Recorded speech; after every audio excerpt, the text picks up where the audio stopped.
यहाँ पे 2 लोग आए हैं विश्वकर्मा समाज से। मेरा सौभाग्य है कि यहाँ पे ढोलक मास्टर जी बैठे हुए हैं। नाम क्या है उनका? आपका नाम क्या है? कालीचरण कुमार।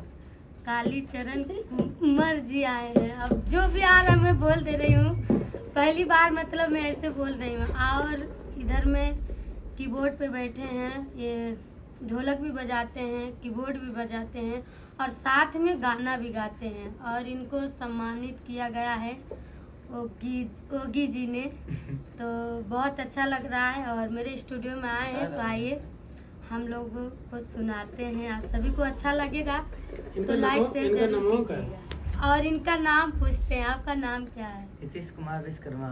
नीतीश कुमार विश्वकर्मा जी की जय हो। हमारे खातिर तोहरा के दुनिया में। आइए मैं इनके लिए कुछ सुनाती हूँ। अच्छा।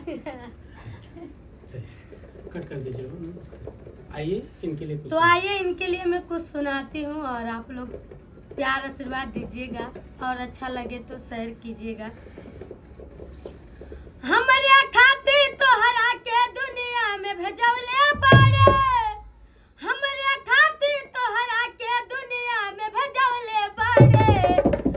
भगवान बड़ी फुर्सत से तोहरा के बनौले बाड़े। भगवान बड़ी फुर्सत से तोहरा के बनौले बाड़े।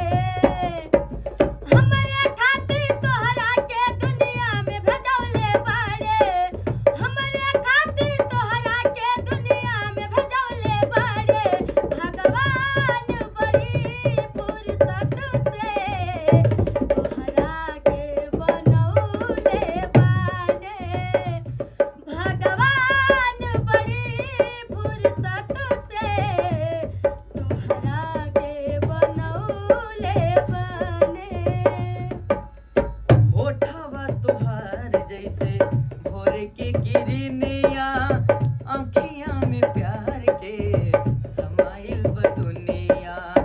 होठवा तोहार जैसे भोर के किरनिया, आँखियाँ में प्यार के समाइल बा दुनिया। बिदिया बुझाला वैसे जैसे चांद सजवले बाड़ू, बिदिया बुझाला वैसे जैसे चांद सजवले बाड़ू। भगवान बड़ी फुर्सत से तोहरा के बनौले बाड़े। भगवान बड़ी फुर्सत से तोहरा के बनौले बने। हम बड़े थे मासूम